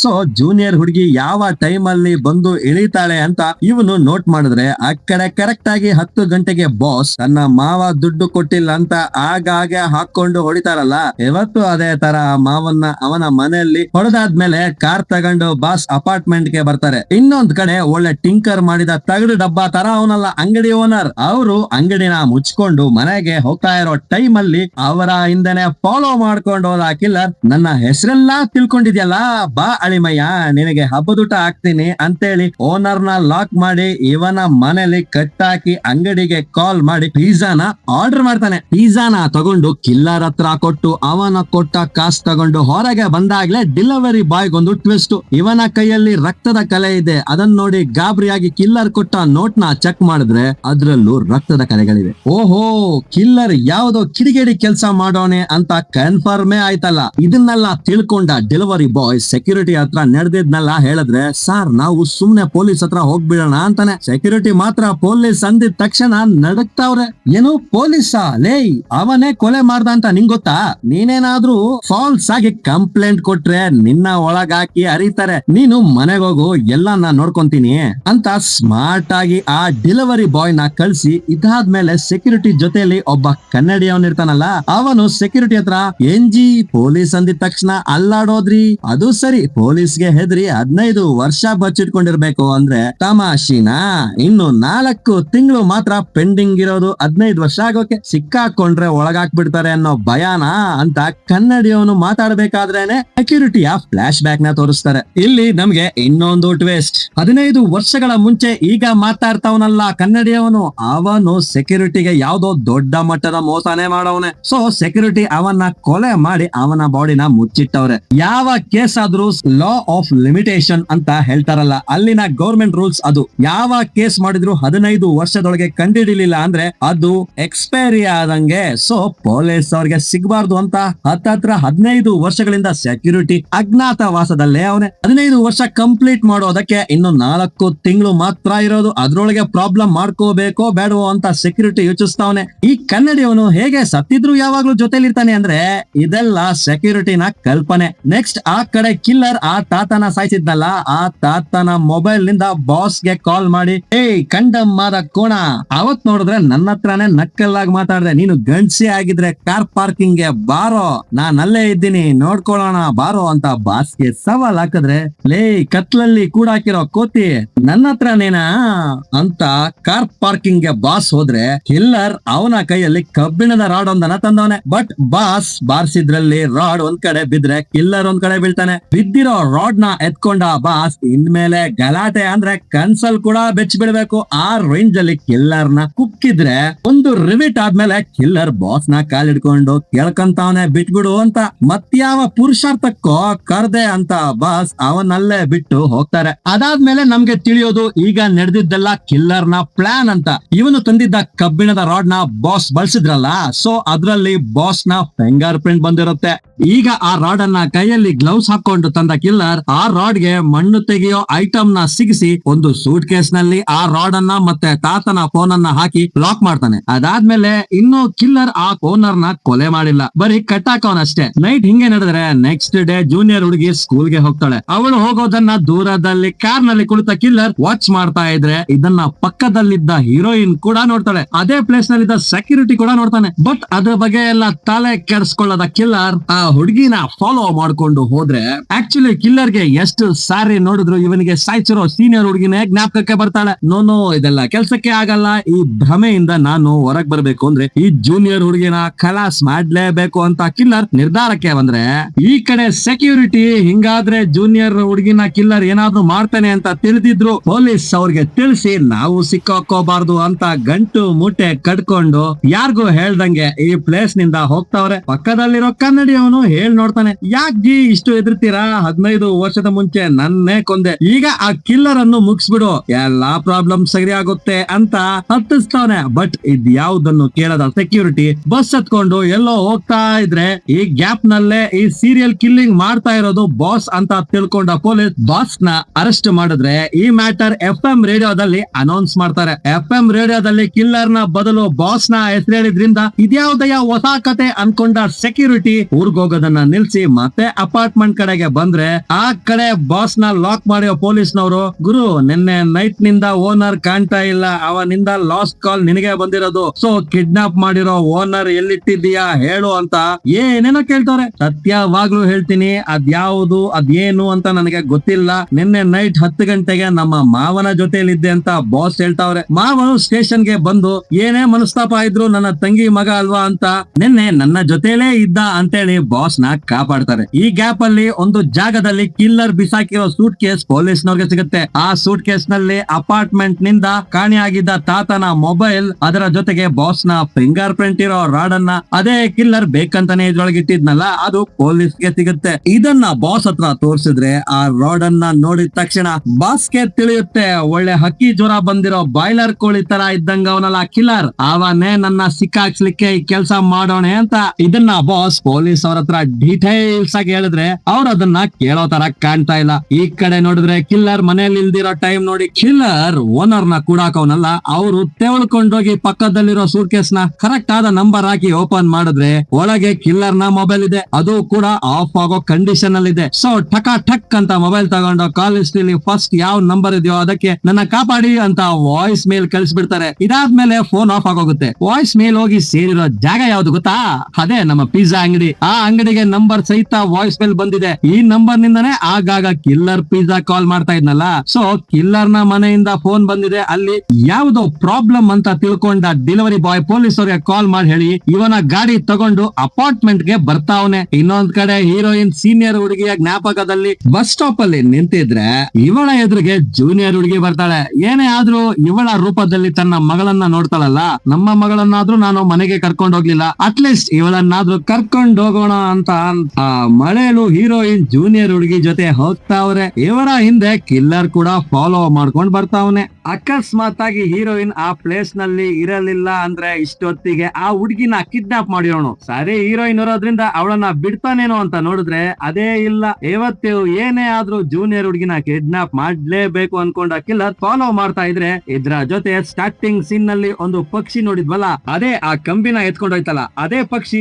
ಇನ್ನೊಂದು ಕಂಬಿನ ಬಾಯಲ್ಲಿ ಕಚ್ಕೊಂಡು ಹೋಗಿ ತನ್ನ ಗೂಡ್ನಲ್ಲಿ ಇಡುತ್ತೆ. ಗೂಡ್ನಲ್ಲಿ ತುಂಬಾ ಕಂಬಿಗಳಿವೆ. ಈ ಪಕ್ಷಿಯ ಪರಂಪರೆನೇ ಇದೇನೋ. ಬಟ್ ಇದ್ರಲ್ಲೂ ಒಂದು ಒಳ್ಳೆ ವಿಷಯ ನಡೆಯುತ್ತೆ. ಪಕ್ಷಿ ಗೂಡು ಕೊಟ್ಟಿರೋ ಜಾಗ ಟ್ರಾನ್ಸ್ಫಾರ್ಮರ್ ನ ಮೇಲೆ. ಮಳೆ ಬೇರೆ ಬರ್ತಾ ಇದೆಯಲ್ಲ, ಸೊ ಮಳೆಯಲ್ಲಿ ಗೂಡಲ್ಲಿದ್ದ ಕಂಬಿ ಕರೆಂಟ್ ಕಂಬಿಗೆ ಟಚ್ ಆಗಿ ಆ ಏರಿಯಾ ಫುಲ್ ಆಗಿ ಪವರ್ ಕಟ್ ಆಗೋಗುತ್ತೆ. ಇದನ್ನೇ ಯೂಸ್ ಮಾಡ್ಕೊಂಡ ಬಾಸ್ ಸ್ಟೇಷನ್ ಅಲ್ಲಿ ನಾನಿದ್ರೆ ನನ್ನ ಮೇಲೆ ಇಲ್ದಿರೋ ಕೇಸ್ ನೆಲ್ಲ ಹಾಕಿ ಒಳಗಾಗ್ತಾರೆ ಅಂತ ಪೊಲೀಸ್ನವ್ರಿಗೆ ಯಾಮಾರಿಸಿ ಇವರು ಅಲ್ಲಿಂದ ಎಸ್ಕೇಪ್ ಆಗ್ತಾರೆ. ಲೇ ಕಿಲ್ಲರ್, ನನ್ನೇ ಸಿಕ್ಕಾಕ್ತಿಯಾ, ಬರ್ತೀನಿ ನೀರು, ನಿನ್ನ ಚರ್ಮನ ಸುಲ್ದು ಚಟ್ನಿ ಮಾಡ್ತೀನಿ ಅಂತ ಫುಲ್ಲು ಗಾಂಡಲ್ಲಿ ಬಾಸ್ ಅಲ್ಲಿಂದ ತಪ್ಪಿಸ್ಕೊಂಡ್ರೆ, ಈ ಕಡೆ ಜೂನಿಯರ್ ಹುಡುಗಿ ಹೀರೋಯಿನ್ ಕತ್ತಲಲ್ಲಿ ನಡ್ಕೊಂಡು ಹೋಗ್ತಾವ್ರಲ್ಲ, ಆಗ ಕಿಲ್ಲರ್ ನ ಫಾಲೋ ಮಾಡ್ತಾ ಇರೋದನ್ನ ಹೀರೋಯಿನ್ ನೋಡ್ಬಿಡ್ತಾಳೆ. ಇದಕ್ಕಿನ್ನ ಮುಂಚೆ ಕಿಲ್ಲರ್ ಜೂನಿಯರ್ ಹುಡುಗಿನ ತಿನ್ನಂಗೆ ನೋಡ್ತಾ ಇರೋದನ್ನ ನೋಡಿರ್ತಾಳಲ್ಲ.